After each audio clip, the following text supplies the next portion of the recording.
Hello students, आज मैं आप लोगों को एनिमल्स इन प्रिजन पार्ट 2 बताने वाला हूं। तो चलिए वीडियो को शुरू करते हैं।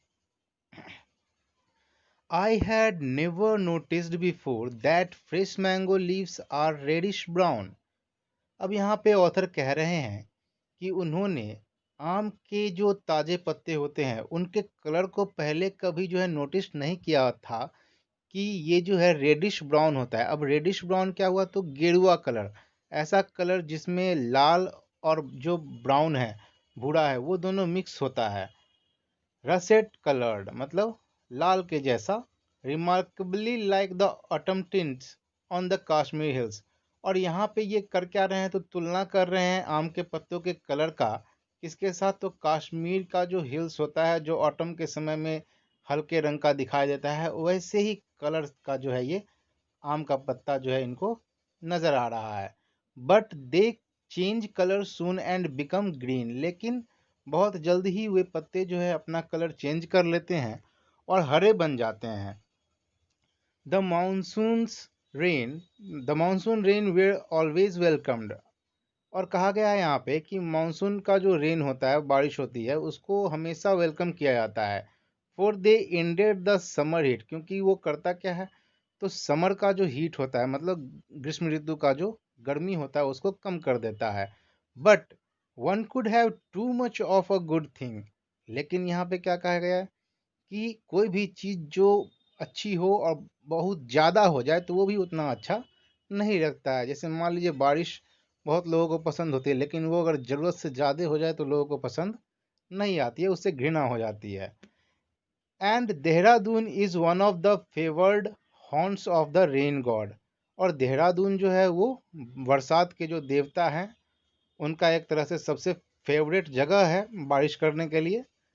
With the first 5 or 6 weeks of the break of the monsoon, we would have about 50 or 60 inches of rain। और यहाँ कहा गया है कि जो मानसून का शुरुआती सप्ताह होता है, 5 या 6 सप्ताह, उस समय क्या होता है, तो बारिश बहुत ज़्यादा होती है, लगभग 50 से 60 इंचेस के आसपास बारिश होते रहती है। And it was not pleasant to sit cooped up in a little narrow place, trying to avoid the water dripping from the ceiling or rushing in from the windows। अब यहाँ पे वो कह रहे हैं कि अब इस समय में क्या होता है, तो ये जिस रूम में रहते हैं उसमें क्या होता है, तो पानी जो है बरसात का वो ऊपर से छत से जो है नीचे टपकते रहता है, कभी कभी विंडो से अंदर आता है। तो वो यहीं पे कह रहे हैं कि ये जो यहाँ पे छुप करके बैठना पानी में, मतलब कि जैसे मान लीजिए आप किसी रूम में हैं और पानी जो है हर जगह से टपक रहा है और आपको क्या करना पड़ेगा, तो पानी से बचने के लिए किसी कोने में दुबक के बैठना पड़ेगा। तो यहाँ पे ये कह रहे हैं ऑथर कि इनको भी ऐसा ही सिचुएशन झेलना पड़ जाता है और एक जगह जो है इनको कुप्ड अप होकर के जो है बैठे रहना पड़ता है, और जो चीज़ इनको अच्छा नहीं लगता है। और ऐसा करना भी पड़ रहा है, क्यों, क्योंकि इनको अवॉइड करना है कि पानी उनको डिस्टर्ब ना हो, पानी से पानी उनके ऊपर ना पड़ जाए जो ड्रिप हो रहा है कहाँ से, तो छत से या फिर विंडोज से। Autumn again was pleasant. आगे बतलाया गया है कि ऑटम फिर से अच्छा हो जाता है। And so was the winter, और विंटर भी फिर से इनको अच्छा लगने लगता है, एक्सेप्ट व्हेन इट रेन्ड। बस यहाँ पर कहा गया है कि एक्सेप्ट रेन मतलब कि बरसात के बिना। With thunder and rain and piercing cold winds, one longed for a decent habitation। अब यहाँ पे कहा जा रहा है कि मान लीजिए कहीं ज़्यादा थंडर हो रहा है, मतलब कि बिजली कड़क रही है, बारिश हो रही है और ठंडी हवा भी जो है बहुत ज़्यादा बह रही है, तो उस समय में क्या होता है, हर किसी को एक अच्छे जगह की ज़रूरत होती है रहने के लिए, अच्छे हैबिटेशन की ज़रूरत होती है रहने के लिए। And a little warmth and comfort, और थोड़ी सी गर्मी की भी ज़रूरत होती है और आराम की भी, कंफर्ट की भी।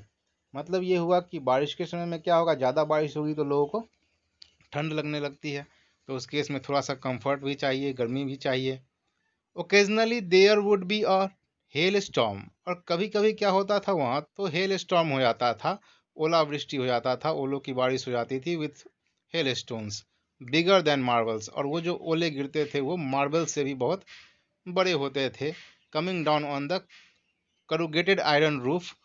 और वो जो गिरता था ऊपर किस पे, छत पे, रूफ जो था उस जहाँ पे उस रूम जिस रूम में वो रहते थे जवाहरलाल नेहरू, उस रूम के ऊपर का जो छत था वो आयरन का था, और नाली नुमा जो स्ट्रक्चर था जहाँ से पानी नीचे गिर सके, तो उस आयरन वाले जो रूफ के ऊपर जब गिरता था ये ओला, तो क्या होता था, and making a tremendous noise, बहुत ज़्यादा शोर होता था उससे, something like an artillery bombardment, और ऐसा लग रहा था जैसे कि कोई तोप से जो है बम फोड़ रहा हो।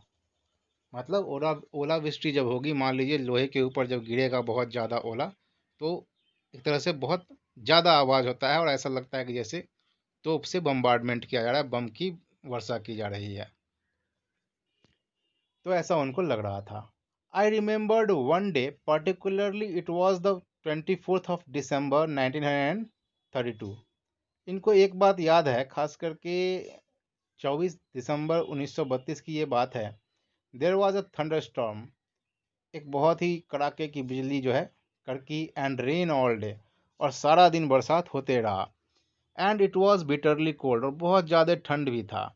All together it was one of the most miserable days, और कुल मिला के अगर कहा जाए तो ये सबसे बेकार दिन था उस समय का, from the bodily point of view, मतलब बॉडी के हिसाब से, मतलब शरीर जो है वो सह नहीं सकता था, इतना ज़्यादा जो है ठंड था।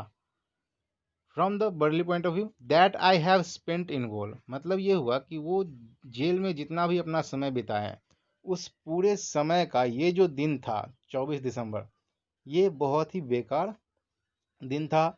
In the evening it cleared up, शाम में क्या हुआ, साफ हो गया मौसम, सडनली, अचानक से।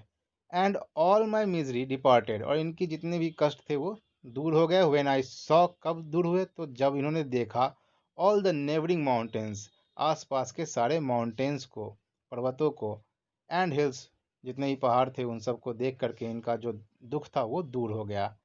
Covered with thick metal of snow, अब यहाँ पे कहा गया है कि स्नो से जो है पूरा पहाड़ी भरा हुआ था, और ये चीज़ देख करके जो है इनका दुख जो है वो खत्म हो गया।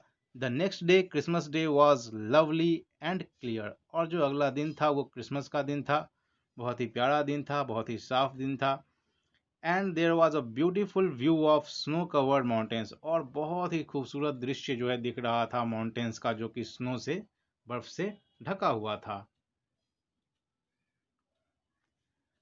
आगे देखते हैं। Prevented from indulging in normal activities we became more observant of nature's ways. अब ध्यान दीजिए, इनको जो है नॉर्मल एक्टिविटीज करने की आज़ादी तो थी नहीं जेल में, तो ये क्या करते थे, तो ऑब्जर्व करते थे किस चीज़ को, नेचर को, नेचर के, प्रकृति के रूल को, मतलब कि प्रकृति किस तरह से जो है जिंदगी को जीती है, उसको ये ऑब्जर्व कर रहे थे वहाँ। We watched also the various animals and insects, और ये लोग जो है वहाँ पे बहुत ज़्यादा जो वैरायटी के एनिमल्स थे, जानवर थे या इंसेक्ट्स थे, and insects that came our way, उन सबको ऑब्जर्व करते थे, देखते थे। As I grew more observant I noticed, और ये धीरे धीरे और भी ज़्यादा ऑब्जर्वेंट होते गए, और भी अवलोकन करते गए, और तब इन्होंने जो है नोटिस करना शुरू किया ऑल मैनर ऑफ इंसेक्ट्स, मतलब जो कीड़े मकोड़े होते हैं उनके मैनर को ऑब्जर्व करना इन्होंने नोटिस करना शुरू कर दिया, लिविंग इन माई सेल, जो उनके सेल में, उनके रूम में रहते थे। और in the little yard outside, या फिर मान लीजिए रूम के बाहर भी, आउटसाइड जो यार्ड में ये घूमने टहलने जाते थे, तो उस समय भी जो कुछ जीव जंतु को, छोटे छोटे कीड़े मकोड़ों को देखते थे, तो उसको भी ये ऑब्जर्व करते थे। आई रियलाइज दैट, और इन्होंने रियलाइज किया वहाँ, while I complained of loneliness, जब ये मतलब कि अकेलापन महसूस कर रहे थे, दैट यार्ड, उस यार्ड में, विच सीम्ड इम्प्टी, जो कि इम्प्टी ही प्रतीत होता था, एंड डेजर्टेड, और डेजर्टेड लग रहा था, जैसे कि वहाँ पर कुछ हो ही नहीं, कोई जीव जंतु न रह सके वहाँ पे, ऐसा मतलब इनको महसूस हो रहा था। वॉज टीमिंग विद लाइफ, वो जीव जंतुओं से, जीवन से भरा हुआ था। मतलब ये हुआ कि जब ये वहाँ अकेलापन महसूस कर रहे थे, तभी इनको जब ये ऑब्जर्व करना शुरू किए, तो इनको लगा यहाँ पे कि नहीं, यहाँ पे बहुत सारे छोटे छोटे जीव जंतु जो है यहाँ भरे पड़े हैं। All these creeping or crawling or flying insects lived their life without interfering with me in any way. जितने भी creeping या crawling, flying insects, कीड़े मकोड़े थे, वो सब अपना जीवन वहाँ पर जी रहे थे बिना इनको इंटरफेयर किए हुए, बिना नेहरू जी के लाइफ में इंटरफेयर किए हुए। And I saw no reason why I should interfere with them, और इनको भी लगा कि मेरे पास भी कोई रीज़न नहीं है कि मैं उनके लाइफ को इंटरफेयर करूं, उसमें हस्तक्षेप करूं। बट देयर वाज, लेकिन वहाँ था क्या, continuous war between me and the bugs, इनके और कीड़ों के बीच में जो है लगातार कुछ न कुछ युद्ध वगैरह, एक तरह से वार जो है छिड़ा रहता था। Mosquitoes and to some extent flies, यहाँ तक कि मॉस्किटोज के साथ भी इनका युद्ध होते रहता था, जो मक्खियाँ वगैरह थी उनके साथ भी जो है एक तरह से वार छिड़ा हुआ था दोनों के बीच में। Wasps and hornets I tolerated, इन्होंने वैस्प्स और हॉर्नेट्स को टॉलरेट तो कर लिया। And there were hundreds of them in my cell, और इनके सेल में जो है ये लगभग सैकड़ों की संख्या में थे। There had been a little tiff, और थोड़ा बहुत जो है मनमुटाव भी था बिटवीन अस, इन लोगों के बीच में, मतलब इन जितने भी जीव जंतु है वो और नेहरू जी के बीच में। When inadvertently I think a wasp had stung me, हुआ क्या, अनजाने में इनको एक बार लगा कि किसी वास्प ने इनको स्टंग कर लिया है, काट लिया है। In my anger I tried to exterminate, और अपने गुस्से में मैंने चाहा कि विनाश कर दूं द लॉट, पूरे इस जीव जंतु का। But they put up a brave fight in defence of their temporary home, लेकिन उन लोगों ने भी क्या किया, उन छोटे मोटे कीड़े मकोड़ों ने भी अपने घर को बचाने के लिए एक तरह से युद्ध छेड़ दिया। उनका जो घर था, टेम्पोररी घर था, उसको बचाने के लिए। विच प्रोबेबली कॉन्टेंट देयर एग्स, जिसमें उनका एग्स वगैरह भी जो है भरा हुआ था। एंड आई डिसिस्टेड, लेकिन हुआ क्या, तभी ये रुक जाते हैं। And decided to leave them, और डिसाइड करते हैं कि उनको छोड़ देंगे। In peace if they did not interfere with me, कैसे छोड़ देंगे, तो पीस में, शांति में छोड़ देंगे, यदि वे दोबारा इनको डिस्टर्ब नहीं करते, इनके लाइफ में इंटरफेयर नहीं करते हैं एनी मोर, कभी भी। For over a year after that I lived in the cell surrounded by these wasps and hornets, और लगभग एक साल तक जो है वो इन वैस्प्स और हॉर्नेट्स से जो है घिरे हुए अपना जीवन उसी सेल में बिताते रहे। And they never attacked me, और तब तक उन्होंने इन पर अटैक नहीं किया।